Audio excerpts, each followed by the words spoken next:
morning mga momsi! Ito po si Dr. Ona, ang iyong momsi for this morning. Ngayon ay pag-uusapan natin ang tungkol sa Sayuntis. And with me is our good friend Dr. Faye Cagayan, and she will be speaking about Sayuntis for pregnant patients. Dr. Cagayan, Dr. Faye, good morning. Ano po ang Sayuntis, Dr.? Bago ko sabihin kung anong Sayuntis, magandang araw po sa ating lahat ng mga momshies. Doc Eileen. Call me momsi o Dr. Momshi Eileen, okay, or Doc Ona. So you were asking me kung ano ang Sayuntis. So this is Dr. Faye Cagayan. I'm also an obstetrician gynecologist from PGH, and ako po ang nagbuo or nag-coin ng salitang Sayuntis. So ang Sayuntis po ay pinagsamang dalawang salita, sayaw at buntis. Okay, so sayaw is dance and buntis for pregnant women. So ang Sayuntis po is not just an exercise program, it's actually a holistic birthing program. Ito po ay isang pinagsama-samang belly dance, yoga, at yung mga kilos na meditative, yung nagpapalakas at nagpapaganda sa ating mga mommies para maihanda ang kanilang mga sarili, no, katawan, isip, at even ang kanilang kalooban sa rigors at sa journey po ng pagbubuntis nila. So yan ang Sayuntis. So, ang Sayuntis po pala ay pinagsamang sayaw at buntis. Okay. Ano naman po kaya ang mga benepisyo para sa ating mga mothers, itong ating Sayuntis na tinatawag dito? So ang Sayuntis po ay both exercise and birthing program, no? So as an exercise, alam po natin kung ano ang benepisyo ng pag-eehersisyo kahit sa hindi buntis. Pinalalakas nito ang ating mga muscles, at specifically po para sa ating mga momshies na nagdadalang tao, no? So yung cardiovascular strength, yung puso, ihahanda yung mga sa pagbabago ng nadadaanan ng kanilang katawan habang sila ay nagdadalang tao. Cardiovascular strength, yung mga muscles, posture, flexibility, strength po, and even coordination. Kasi alam naman natin na habang nagbubuntis, maraming mga pagbabago at discomforts na nararamdaman. So yung pananakit ng likod, nausea and vomiting, no, yung pagmamanas, even yung mga parang nangangalay at parang napapagod nang wala pang ginagawa. Hopefully kapag sila ay nagsasayuntis ay gumaganda ang pakiramdam nila. At ang special benefit po ng Sayuntis ay pinagagaan nito, no? Lalo na yung proseso po ng panganganak, labor. Hopefully umaayos po yung posisyon ng baby sa ating katawan, and mas madali para sa kanilang mga anak na hindi kailangan ng anesthesia.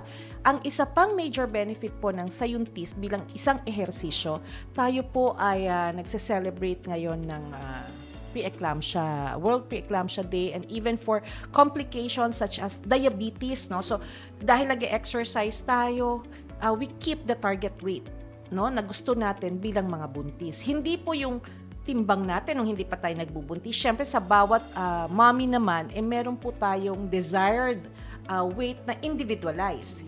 Hindi po naman pare-parehas. So when we keep the target weight for each of our mommies, hopefully we also prevent complications such as pre-eclampsia and diabetes. And one thing pa na gustong-gusto po ng DOH ngayon, yung mga tinatawag nating mental health issues, diba? Dahil hindi naman po lahat ng mga mommies natin na dumadaan sa pagdadalang tao ay ready, diba? Diba? Yung iba maselan, yung iba may mga pinagdadaan ng emotional issues, even psychological issues. Hopefully nakakatulong din po ang Sayuntis. Pero doktora, kasi ehersisyo ito o exercise sa tinatawag. Diba pag sinasabi na may parang stress sa ating katawan, lahat po ba ng buntis talaga pwede magsayaw?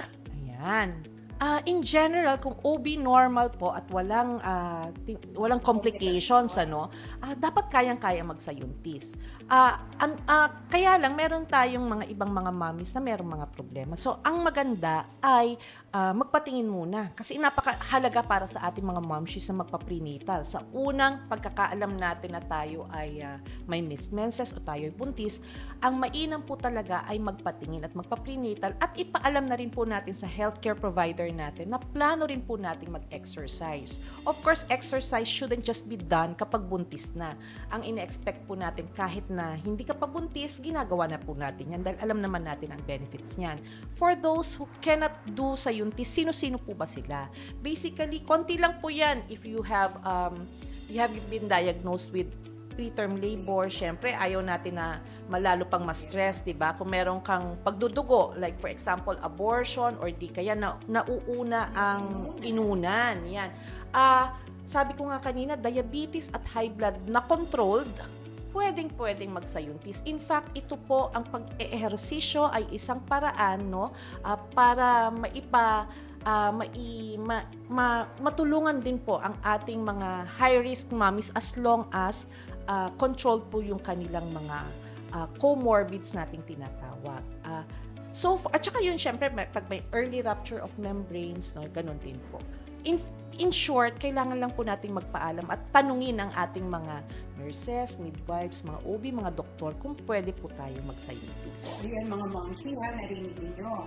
Ang pagsasayaw sa buntis ay pwede, pero kailangan pa rin natin magpakonsulta sa inyong mga individual obstetrician for clearance. Okay. Doktora, itong pagsasayaw ba ito? Parang yung mainstream sayaw na hip-hop? Ito ba parang sayaw na ginagawa ng ating mga millennials at saka Gen Z ngayon? Ay, naku, syempre merong mga specific steps. Sabi nga natin, ito ay tailored fit para sa ating mga momshies na nagdadalang tao. So, lahat ng mga movements ng sayuntis ay para mag-strengthen yung core muscles na natin tinatawag na gagamitin natin sa panganganak. Okay? Hindi So, naman doktora parang yoga. Meron din. Ayun nga ang maganda dito. Nahahati siya sa iba't ibang parte. Meron tayong tinatawag na bukang liwayway. So, ang mga pangalan ng sayuntis ay halo sa iba't ibang Filipino or Tagalog terms. No? So, bukang liwayway ay ang warm-ups. Yung dance part is, yun yung sayuntis movements, yun yung core movements na may 4 na main steps, no? From the 4 elements of nature. And then yung takip silim or cool down. Kasi ganun naman lahat ng programa. Pero doon sa tinatawag nating belly dance movements or yung core dance movements ng sayuntis na gagawin natin at ipapakita natin sa ating mga moms. Excited na ba kayo? Yan. Yes. Basta may go signal. So, meron tayong 4 main movements. You have the earth, water, air, and fire. So, for the earth, ang tawag natin doon ay hampas sa lupa para sa ating pelvic area, sa ating mga balakang, sa ating tiyan. And then, meron din para sa ating chest. Okay? Pero these are all circular movements. Okay? And then, meron tayong tinatawag na agos ng batis or water movements for the flow of the body, parang smooth flow of the body. Meron tayong kumpas ng amihan. Ito yung wind. So, arm movements and actually breathing exercises to help the mommy during the rigors of labor. Alam naman natin, ang masakit, di ba? Mahirap kapag manganganak ka na.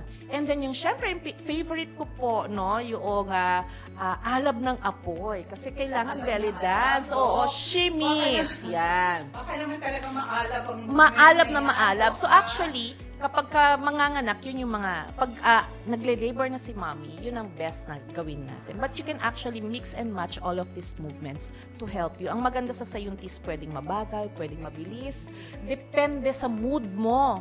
And you don't actually need any special equipments. You just need a small space in your room. So just like any exercise, maganda siyang gawin 3 to 4 times a week. No? The usual dose ba? Ay, yung mga 30 minutes to 1 hour, 15 minutes, kung ano lang ang kaya mong gawin, go. As long as being inactive to being active, you don't have to be competitive about it. Ang katawan mo ang magsasabi kung kaya mo o hindi. So, wag pipilitin. Wag competitive, sarili mo rin lang naman yan. Unless you have been active before you got pregnant, then hinay-hinay din lang. Ang napakaganda dito, Doktora, talagang ang point din natin, hindi lamang sa ehersisyo o exercise na maitutulot para sa ating mga mothers, pati na rin yung ating mental well-being. Yes. Nakakaganda, nakaka-increase ng ating happy hormones. Yes. Totoo yan, Dok. Ay, totoo yan. hindi nila malalaman yung benepisyo ng sayuntis hanggat hindi nila ginagawa. At saka napaka-relax. Hindi naman ito parang pressure for everyone na gawin mo ito. So, it's at their own pace. Yes, At definitely. napakaganda kasi you are using the vernacular words, Tagalog words na napaka-makapilipino. Yan. naman So, talaga itong mga sayuntis. examples lang natin ha, meron tayong 8, meron tayong kulot, may sirkulo Oo, tayo, ayan. taas baba ng balakang. Excited na kami makita yung mga movements sa kulot na yan. Yan. Saka yung mga, ano pa po ba yun? Yung Meron sinabi tayong niyo, sirkulo. yung mga circle. Mga circle Yan. na yan. Napapapano Akyat kaya baba yun. ng taas baba ng balakang. Yan. Sige po. So, we are so excited to see the dance of 70s with Dr. Faith Tagayay. So, mga momsies, wait lang po kayo at ating i-demonstrate sa inyo step by step on how to go about the 70s.